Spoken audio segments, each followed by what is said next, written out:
안녕하세요. 이코노 웨이브입니다. 긴급 속보예요. 오늘 5월 14일 역사적인 일이 벌어졌어요. 클래리티 법안이 미국 상원 은행위원회를 통과했어요. 찬성 15표 반대 9표예요.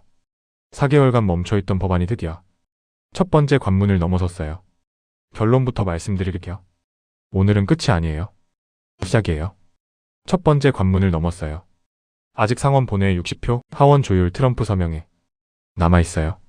그러나 가장 어려운 관문을 오늘 넘었어요. 지금부터 팩트로만 완전하게 분석해드릴게요. 오늘 결과를 정확하게 말씀드릴게요. 미국 상원은행위원회가 클래리티 법안을 15대 9로 가결했어요. 공화당 13명 전원이 찬성했어요. 그리고 민주당에서 2명이 찬성표를 던졌어요. 루벤 갈레고 애리조나 의원이에요. 앤젤라 알소브룩스 메릴랜드 의원이에요. 15대 9 초당적 승인이에요. 한 가지 확인할 것이 있어요. 언론 보도상 결과는 확정됐어요. 그런데 미국 의회 공식 사이트인 콩그레스.gov는 아직 이번 표결 결과를 반영하지 못한 상태예요. 현재 공식 사이트의 최신 기록은 2025년 9월 18일 상원 회부 및 은행위원회 회부로 표시되어 실제 진행은 앞서가고 있고 공식 데이터베이스 업데이트가 약간 늦는 상황이에요. 곧 업데이트 될 거예요. 오늘 마크업이 어떻게 15대 9로 끝났는지 설명해 드릴게요. 마크업 시작 초반에는 분위기가 좋지 않았어요. 민주당과 공화당이 수시간 동안 날카롭게 대립했어요. 워런 의원이 강하게 반발했어요. 이 법안은 암호화폐 업계를 위해 만든 법안이다. 수정안이 130개 이상 쏟아졌어요. 워런 의원 혼자 44개를 제출했어요. 자금 세탁 방지 강화 요구예요. 탈중앙화 금융 체제 권한 요구예요. 그런데 마크업 도중 극적인 장면이 연출됐어요.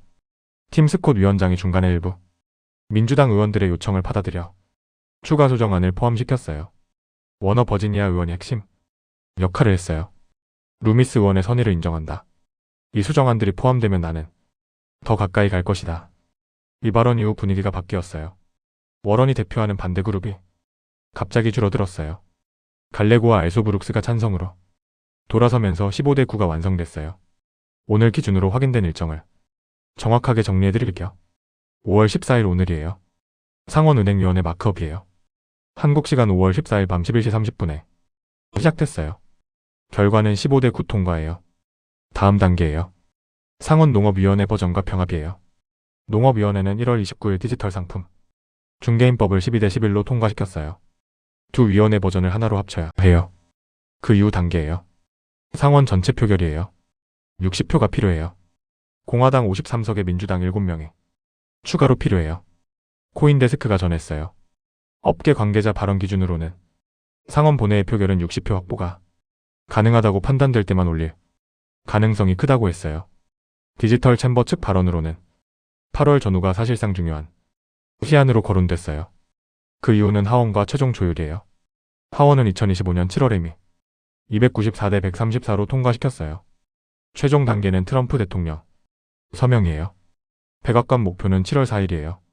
위원회는 통과했지만 끝난 건 아니에요. 코인데스크가 이렇게 정리했어요. 상원 본회의까지 가기 위해 아직 3가지 핵심 쟁점이 남아있어요. 첫 번째는 정부 고위직의 암호화폐 금지 조항이에요. 트럼프 대통령과 가족이 암호화폐 사업을 겨냥한 조항이에요. 민주당은 이 조항 없이는 본회의에서 찬성표를 던질 수 없다고 해요. 질리브랜드 의원이 이렇게 말했어요. 60표를 얻으려면 이것이 반드시 해결돼야 해요. 공화당은 이것이 은행위원회 관할이 아니라며 본회의 전에 별도로 처리하겠다고 했어요. 디지털 챔버 코디 카르보네가 말했어요. 윤리조항 합의가 이루어지면 본회의 60표 확보가 현실적으로 가능해질 것이에요. 이 타협이 이루어져야 해요. 두 번째는 탈중앙화 금융과 금융범죄 통제 문구예요. 워너 의원이 탈중앙화 금융 프로토콜 운영자의 자금 세탁 방지 의무에 대한 통제 테스트 수정안을 제안했어요. 탈중앙화 금융을 운영하는 주체가 진정으로 탈중앙화되어 있는지 판단하는 기준이에요. 이것이 이더리움 생태계와 탈중앙화 금융 전체에 영향을 줘요. 세 번째는 스테이블 코인 보상 규정의 최종 정리예요. 단순 보유이자 금지와 활동 기반 보상 허용이 타협안으로 확정됐어요. 그러나 은행권이 8,000통 이상의 반대 서한을 보냈어요. 본회의에서 다시 논란이 될 가능성이 있어요. 이 세 가지가 해결돼야 60표를 얻을 수 있어요. 오늘 통과가 각 코인에 어떤 영향을 주는지 분석해드릴게요. XRP 리플이에요. 오늘 가장 직접적인 수혜 코인이에요. 247월 스트리트 분석이에요. 위원회 통과 시 단기 목표가 1.65달러에서 1.80달러예요. 본회의 통과 시 3달러에서 5달러예요. 최종 서명 시 5달러에서 10달러예요. 스탠다드 차트되는 법안 통과 시 현물 상장 지수 펀드에 40억에서 80억 달러 유입을 전망했어요. 알소브룩스 의원이 이렇게 말했어요. 위원회에서는 찬성했지만 상원 본회의에서는 미결 문제들이 해결되기 전까지 기재하지 않을 것이다. XRP는 본회의 60표 확보 여부에 따라 다음 방향이 결정되어 비트코인이에요. 시티 분석가들이 클래리티 법안 통과 시 추가 상장 지수 펀드 유입 150억 달러를 전망했어요. 2026년 비트코인 목표가로 14만 3천 달러를 제시했어요. 오늘 위원회 통과는 그 경로의 첫 번째 관문이에요. 200일 이동 평균선 82,228달러. 위에서 버티면 강세 구조예요. 이더리움이에요. 탈중앙화 금융 법적 기반이 확정되는 방향이에요.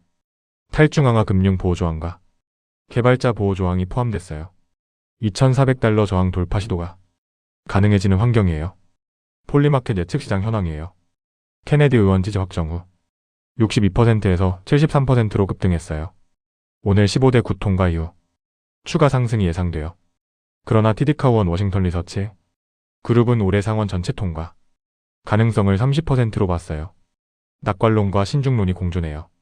이유가 있어요. 민주당 7명을 추가로 설득해야 해요. 윤리 조항이 해결되지 않으면 어려워요. 8월 전에 처리해야 해요. 8월 이후는 중간선거 모드예요. 이 변수들이 불확실성을 만들어요. 오늘 이후 이번 주 남은 일정을 정리해드릴게요. 오늘 5월 14일 밤이에요. 미중 정상회담 1일차 결과가 나와요. 이란 협상 중국 중재 내용이에요. 이것이 유가 방향을 결정해요. 내일 5월 15일 금요일이에요. 파월 임기 공식 만료예요. 워시 연준 체제가 시작돼요. 암호화폐 1억 달러 이상 직접 보유한 역대 가장 암호화폐 친화적 연준 의장이에요. 트럼프 방중 2일차 결과가 나와요.